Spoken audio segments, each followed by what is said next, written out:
Hi, I'm Sarah Trott, and welcome to the Fourth Trimester Podcast. I'm a new mama, and this podcast is all about postpartum care for the first few months following birth, the time period also known as the fourth trimester. My postpartum doula, Esther Gallagher, is my co-host. She's a mother, grandmother, perinatal educator, birth and postpartum care provider. Fourth trimester care, our topic, is about the practical, emotional, and social support parents and baby require. And importantly, it helps set the tone for the continuing journey of parenting. Hi, this is Sarah Trott, and welcome back to the Fourth Trimester Podcast. I'm here with my co-host, Esther Gallagher. Hi, Esther. Hello. And special guest, Christine Eck. Hi, Christine.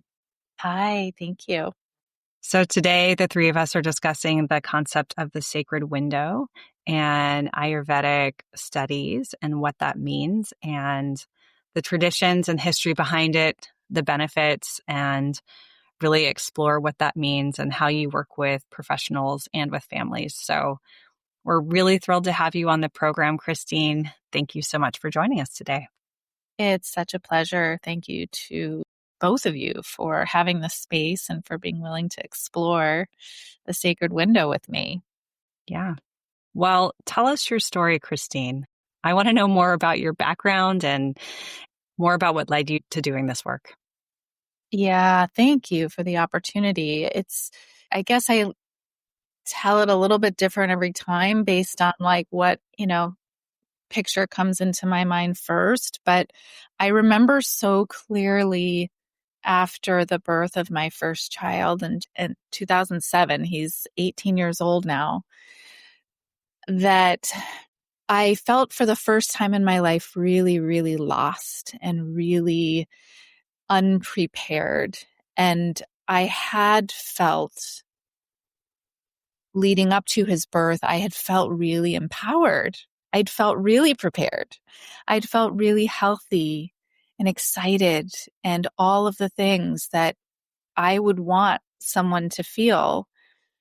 So when I was in that, those first weeks and months, there was this combination of awe at this transition that I was going through and a lot of incredible bonding and love for my baby.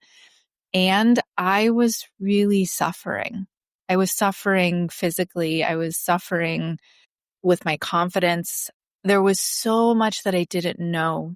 And when he was about 1.5 years old, I feel like it was a bit divine intervention where I was sort of guided to look a little deeper into Ayurveda, the science of Ayurveda. And I had an opportunity to attend a program nearby where I lived. And so I took a bit of a leap of faith and started this program of study. And while I was in that program, about halfway through, I found out I was pregnant again. And one of my colleagues in my program with me was like, Christine, I just learned about this teacher who is guiding students in postpartum care through the Ayurvedic lens. And I knew immediately when I started that Ayurvedic program that I was in the right place. Everything about what I was learning was just landing in the most practical way, in ways that I'd never thought about my health and my experience in a human body in the ways that I was starting to be able to look through it. So I right away was like, oh, please, where is this person's information? I need to know more. I want this to feel different than it did that first time. And so my teacher's name was Yisha Oakes, and she was the originator of the Sacred Window School. And everything changed. Everything started to fall into place about why I had felt so lost, why I had felt so confused, why I felt like I was out of control of my own experience. And through studying Ayurvedic postpartum care, I was able to recognize, number one, how to not feel that way, that there was so much that could be done for each of the ways that I felt lost, whether it was through not understanding why I didn't have enough milk, not understanding why I felt like crying all the time, not understanding why I was waking up drenched in sweat, why I was bleeding all of a sudden again when I thought it had slowed down. There were all these things that I started to be able to understand what I could do about them and what I could do to not actually have those things happen. Because in all of the excellent care I had in pregnancy leading up to that first postpartum window, I wasn't given that knowledge. I wasn't given a guidebook or training or even just a general awareness about how to help those things not happen and what actually was needed in that transitional period of postpartum. So I guess to sum up, it was just this incredible awe that this wisdom is ancient and it's not being shared in our culture, and people are struggling because of that lack of awareness. And how beautiful to be able to support others to have a postpartum window that feels nourished, that feels like even when hard and unexpected things happen, because they will. It's not, having sort of a supportive postpartum window doesn't mean that we're going to have an easy experience. It's a transition and it's monumental, but how beautiful to be able to create access for people and also for myself to no longer feel out of control and to feel that we have sovereignty. We understand what our bodies need and we can listen to those cues and we can have resources in order to create a better experience. Yes to that. Christine, let's talk about the difference between having a first child and a second child. Do you have more than 2 children? I do. I have 4 children. Mm-hmm. Yeah, that's a big piece. Yeah. I agree with everything you've said so far. It's one of the things kind of in the broadest sense that I say over and over again on the podcast about this culture, and I use that very widely in the US, that we barely support pregnancy. If you're lucky, you encounter people who are quite supportive and they're part of your community, and that's lovely. And we're given the impression that we, if we got pregnant, then we're good to go. And, that empowered feeling is wonderful. And also sometimes is taken advantage of, right? Like, oh, you've got this. Everything's going good enough. We'll just let you fly. And especially where any kind of preparation or resourcing about the fourth trimester is concerned, for sure. So that's why we have the program. That's why we have the podcast. Sarah will also confirm that having a first baby in this culture is actually having the baby and then living with the baby are really under-resourced and under-nurtured.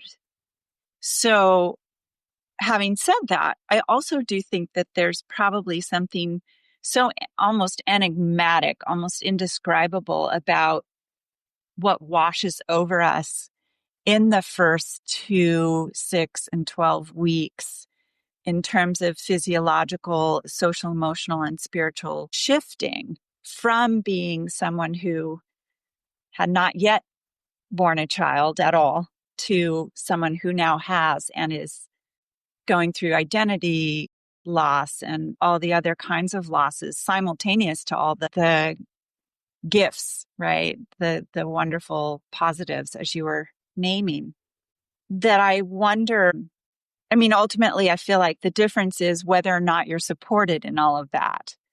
As you said, right? Like there's either no support and you feel lost. And it's really can be frightening even. Or you at least have the sense that you're surrounded by people who can help normalize some of it, keep you nourished, keep you in the positive sense, nurtured without coddling you or taking away your experience. So that's mostly a reiteration of what you've already told us about your experience. And I wonder if you'd like to say more about, the second time you have survived it one way or another, right? So you may or may not know how to resource yourself at least a little better. But yeah, I was thinking about a book called Descent of the Goddess as you were talking about how, there's just this plunging into an experience that you've never had before. And the difference is whether or not you have any resource during it. But go ahead. Yeah, it is that like initiation that is going to be earth shaking no matter if we are resourced or not. And yet it can feel we have resiliency to manage that instability if we have a circle of resources and support around us. And before we become parents, there's no real solid tradition or evidence around us that we see as a standard of practice that shows us that we, A, need all these extra supports, B, that those extra supports are even there. It's like we have what you guys are doing, what we're doing, and what so many people are starting to really talk about. There's a lot of momentum now because we're recognizing how imperative it is for there to be a different paradigm and how people really are able to unfold in their power in so many areas of life when they have that story of, I was really supported during this initiation. In terms of like the second child, like this is really huge. And I think I've talked to so many people who either come to this work with having had that experience of, wanting to make a difference or wanting it to be different for somebody else or wanting it to be different for themselves, or clients who hire the postpartum support or gather their community in a different way for their second child than they did for their first child because they simply did not know they had to go through that. I certainly went through that and realized that it didn't have to feel like that. Not only that, but I recognized through the study of Ayurveda how impactful this care would be to me ongoing for decades to come. It's not just about a luxury of having support. It is literally about creating a foundation for health and a foundation for, honestly, I think it's like prioritizing ourselves, like honoring ourselves. Like I am worthy of being cared for. There's almost this inner narrative that many of us have and carry of, I am the caregiver. I am the one who takes care. And it's difficult to sit back and be cared for. Even knowing this, I remember realizing, I think it was even with my fourth baby, like, wow, it's actually still hard to ask for help. Even though I preach this, it's still hard to do it because it's woven somewhere in me that is unconscious, but it's there that I'm the one who is the responsible one and taking care. And so I never get tired of this work because it has so many layers that impact not just the postpartum window, but impacts how I operate in all the different roles of my life, and really thinking deeply about presence, about our spiritual transformations over and over again as we enter into different stages of being alive. And what I see is that this sacred window is it's like a little microcosm of something much, much greater. And so when people are able to access the possibility of this transition into parenthood being so much greater than just a few weeks that we got to try to get through, okay, that this is actually an unfolding on so many more levels, I think what we end up experiencing is a whole world of possibility for tapping into, being the partner we want to be, the parent we want to be, the experiencing the fullness of ourselves and understanding ourselves the way we want to be, really helping to create the meaning in our lives that we want to make. And I know that gets a little bit, maybe woo, but it's real. It's really real. And I think there's so many different ways that people experience the sort of emotional and psychological impact of this transition into parenthood. We can't possibly know how that's going to feel for ourselves or assume how that's going to feel for our clients or our friends or our loved ones. It's like we all have this. I'm sure you guys can relate to that privilege, that sacred honor it is to hold space for somebody when they're going through birth, when they're entering into this postpartum window. It's such a reverent time because it is so uniquely theirs. It's so uniquely theirs. And so when I really look at the value of these ancient traditions such as Ayurveda and how we're looking at that period of time as one that is so powerfully tied to that person's innermost sense of being and also their physical wellness way down the line, that's what's missing in the Western viewpoint of it, because it goes way down to the core and it's also the guide for all the things that are happening on the surface. My milk supply is low. I'm hurting. I'm torn. I'm depleted. So it answers all of it. And it's a little bit different for every single person. So it's so fascinating to me. Yeah, I could go on, but I'll pause. Well, Christine, this might be a perfect spot to just define Ayurveda, talk a little bit about what the sacred window is and what Ayurveda teaches us about this early number of days, 42 days, why it's so foundational for healing. Yeah, thank you, Sarah. Ayurveda it's the longest continually practiced medical science in the world. It's from what we know today as India. It is very synchronistic with many other ancient systems of medicine. So there's a lot of overlap and synchronicity. The beauty of Ayurveda is that we have access to these ancient texts that are 5,000 plus years old. We have these teachings available to us.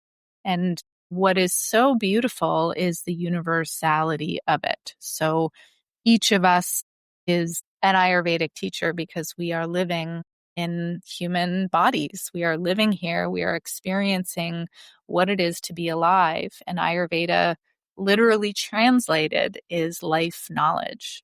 So it gives us a framework with which to understand the human experience on a physical level, on a mental level, an emotional level, a spiritual level, a sensory level. It really helps us to see how each of these layers of being is interconnected and how what we do on a daily basis with our routines, with our diet, with our practices, how that can help shift things to being in balance versus out of balance. So it gives us a tremendous amount of practical understanding for how to understand what that balance actually is for me, which will be different than it is for you. Every one of us is going to have a unique place of homeostasis, and how we can use that knowledge of what is a balanced place for me. We can use that as like a little GPS. So we start to understand through looking at the elements in nature, looking at the qualities that each of those elements embodies. And we can then use that as an understanding for, I'm feeling really tired and sluggish. And so I know that I can bring in these other qualities through my food, through my diet, whatever, my routines every day, and I can create a shift in that feeling of imbalance to create something better. And what we understand through Ayurveda is that there are certain windows of time during a person's life where everything is transitioning. Everything is unfolding in new ways and tissues are completely regenerating and there's opportunity for a reset. And in these ancient texts, menarche, postpartum, and menopause are 3 such sacred windows. And this is not a surprise. Like, we know these times are so pivotal, but to have that not only affirmed, but also to have a guidebook for how to navigate that in a culture where that conversation, that awareness, that guidance is just not available to most people, that feels just so empowering. Can you talk about dietary recommendations? I know that it would be different depending, for example, on a person's, their individual dosha, but can you talk a little bit about some guidelines in the first 2 weeks around rest and nourishment, and maybe also if there are Ayurvedic recommendations about the environment that you're trying to heal and recover within? Yes, yes, yes. So, when I speak when in our programs, when we talk about like what is Ayurvedic, it's whatever is bringing someone into a place of balance. It does not mean Indian food or this type of oil or, specific things. What we want to do is really meet ourselves and meet our clients exactly where they are and really understand what is happening for them and what helps to create that place of safety, of rest, of increased healing experience for them in their unique ways. However, there are certain things that are similar and happening in general on a physiological level after birth. And when we look in terms of the elements after birth, the air and space elements are heightened. In Ayurveda, we call this Vata dosha. So there's an increase in mobility, in coldness, in roughness, in dryness, in, there's an instability. All of these things increase post-birth. So this is really helpful to have that framework to look through, because then when we're looking at what can I be eating, what can I be doing, what can I be offering to someone else to help create a feeling of groundedness, if we want them to begin to heal, we have some guidance. So of course we're going to be looking at warm things, soft things, slow routines, protecting the senses. There are things that are important to understand about going through childbirth is that the ability to digest food is deeply impacted. The body is putting a lot of its attention on like creating stability and coming back to a place of homeostasis. So the digestive fire is impacted. So this is important to know because we can't easily digest the same things the day after we gave birth that we could the day before. But our Western systems don't tell us that. So we may be in a hospital setting or even at home, and people with, great intentions are bringing things that are simply too heavy and undigestible for that newly birthed person to have. So thinking about things that are warm and soupy and easy to digest, that's a great thing to go for. In Ayurveda, that when we're looking at the qualities, the opposite quality of dry is actually oily. It's not wet, it's oily. So Ayurveda talks a lot about warm oil massage as a practice for every day, not just postpartum, but for optimum health. Abhyanga or warm oil massage is recommended, but this is perfect for postpartum and traditionally is practiced every single day. So getting warm oil on our bodies, whether it's a self-massage, whether it's, if we're lucky and we can arrange for a practitioner to come in and give us a warm oil massage, this is ideal. But that oil when put on the body, is nourishing all the levels of the tissues. It's nourishing, of course, our nervous system. It's nourishing our digestion. It's nourishing, the structural components of our body. It's really a beautiful, and I invite all of your listeners and the two of you as well, Esther and Sarah, to maybe this week, give yourself a warm oil massage, just try it. And I would love to get a little feedback of how that went, because there's something so powerful about that simple practice. Yeah. So that's a little bit. I want to just note to our listeners that one of the physiological explanations for what's going on is that after you've given birth and your placenta leaves the body, a source of progesterone and estrogen have shifted dramatically. So in that first week, you are actually going into menopause. It's a thing. Your functions of fertility have shifted from let's make a baby to let's feed a baby. And that necessarily hormonally works in such a way that certain hormones are going to go offline for the most part, and other hormones are going to very much come online for the most part. And so, speaking as a menopausal person, it's real clear that estrogen is part of the hormonal system that keeps us sort of soft and moist and lubricated.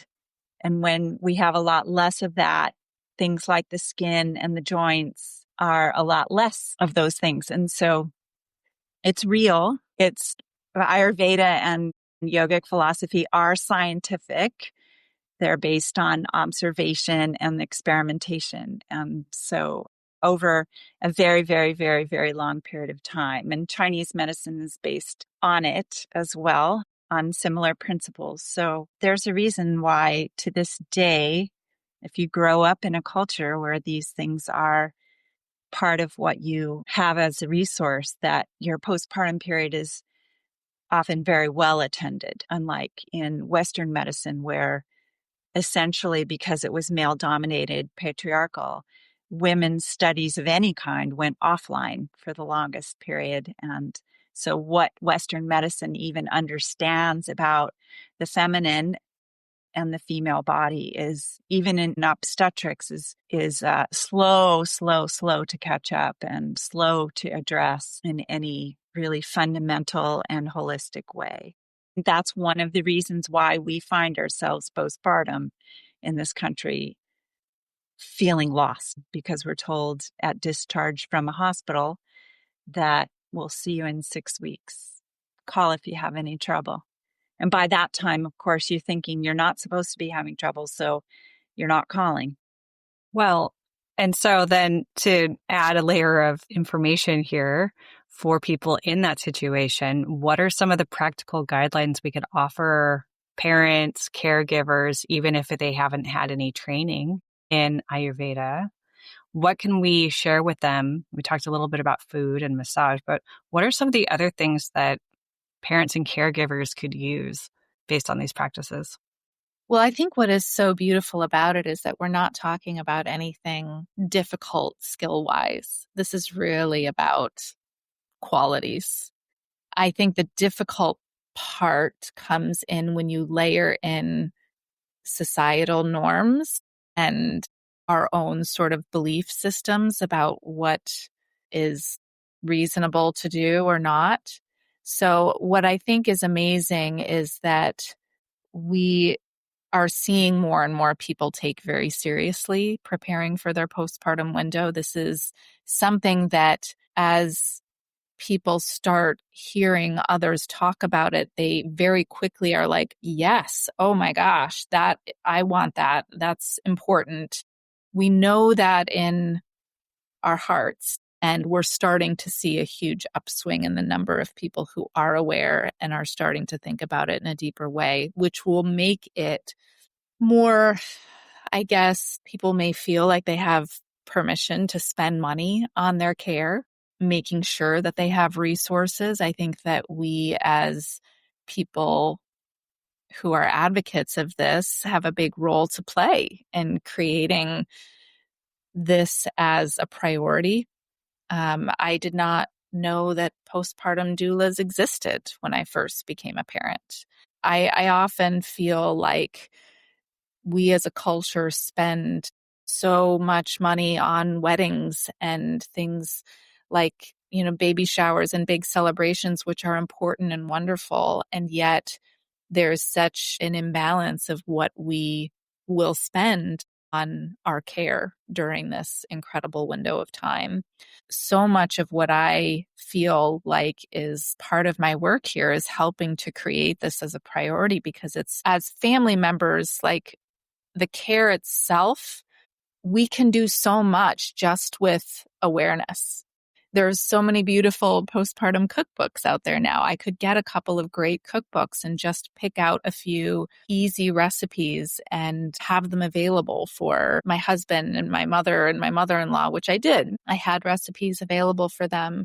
I could prioritize my rest and make sure that rather than feeling like I had to give in to that pressure to get up and move too fast, I could remind myself, okay, pause, I can tell I'm feeling a little vata aggravated, which is making me feel antsy, like I need to get up and do like tidying or cleaning or going out or something, pushing myself a little too far. But because I had some awareness, I could check myself and say, okay, let's really prioritize this rest in a way that I didn't do the first time.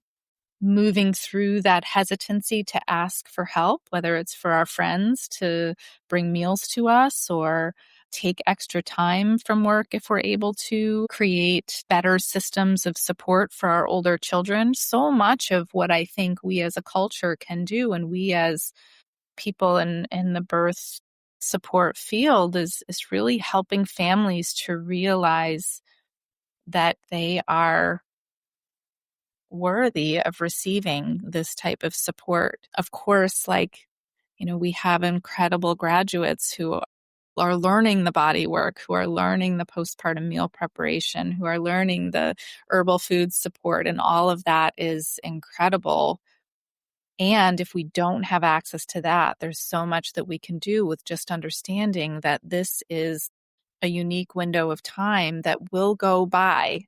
And for this time, how can I really ensure that I'm resting as much as possible, that I'm listening to my body and going as slow as I need to go, that I'm paying attention to my digestion? Am I able to feel good and actually digest the food that's coming in? Or am I starting to feel like I'm eating too complex of foods too quickly? And that's easily correctable. Like, we can just observe and we can adjust. And I think just the process of being able to get to know ourselves a little bit through paying attention and helping to guide our clients. And let's listen to your body. Like, your body's brilliant. Your body will tell you a lot of what you need to know. We just have to listen to it.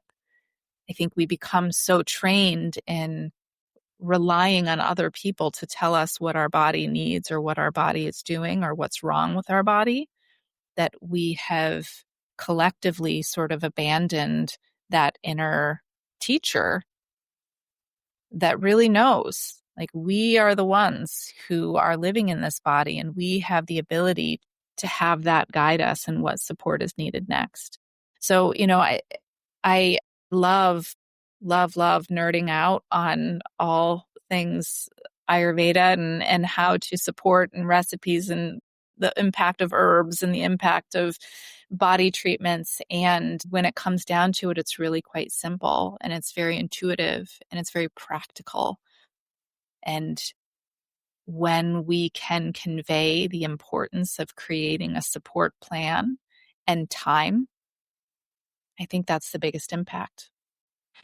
Nice. Great. Well, I really appreciate giving those guidelines for people who might be totally new to some of these concepts, and certainly new to Ayurveda, or even if you've heard of it, as a really lovely reminder for families and caregivers and everyone else who are impacted.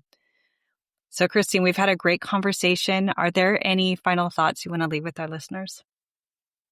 I guess I just want to say thank you to both of you so much for just for the kindness and the intention that you bring to this conversation, which I can tell you bring to all of your clients and the communities and your families that you hold. This is what, to me, we need more of in this world, is people who are deep listeners, who are reverent to the transformations that we're all going through, whether it's birth or beyond birth.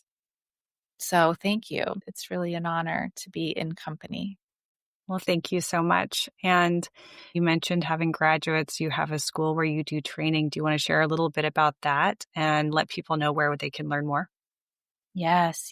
So sacredwindowstudies.com, we carried the torch from our teacher, Yisha, when she passed away in 2015, eventually opening up our own school, which has students from around the world who study online with us and study in person with us each summer. We have a week in the summer here in Massachusetts where we train on the postpartum body work and cooking and herbal skills, but it's truly designed to be accessible for, I remember learning this when I had a toddler and a baby, and it meant the world to me to be able to continue to study even with, the circumstance that I was in. So it's really beautiful to see the enthusiasm about really caring for the birthing people, not just for the home and the baby. Like, we really need to look at baby and mom as a unit.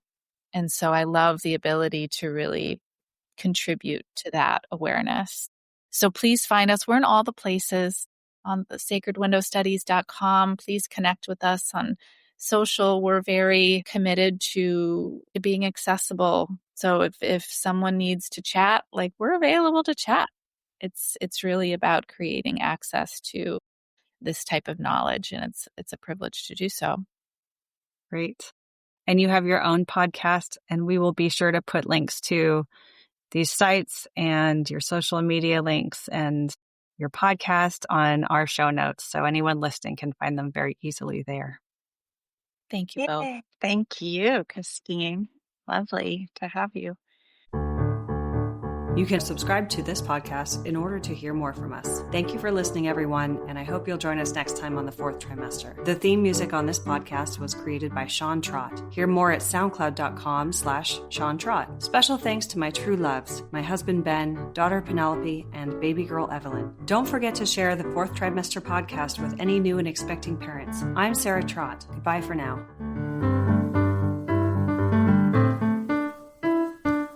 Hello again, bicycle man. I know you're doing all that you can. I wrote the song, simple and true. I wrote the song, I'll sing a song for you.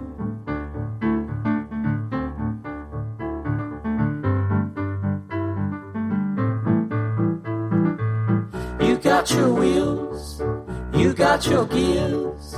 You ride around town without any fear. You got your pedals, you got your brakes. You always wear your helmet for safety's sake.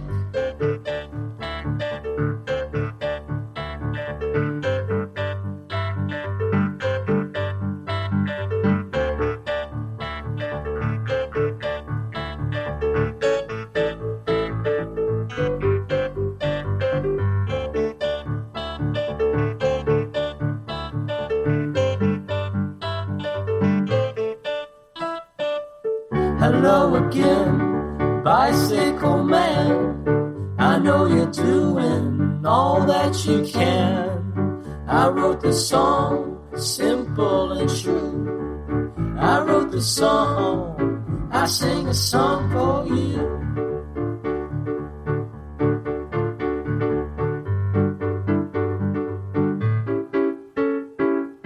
Hello again, bicycle man.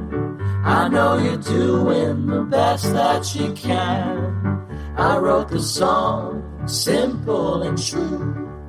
I wrote the song, I sing a song for you.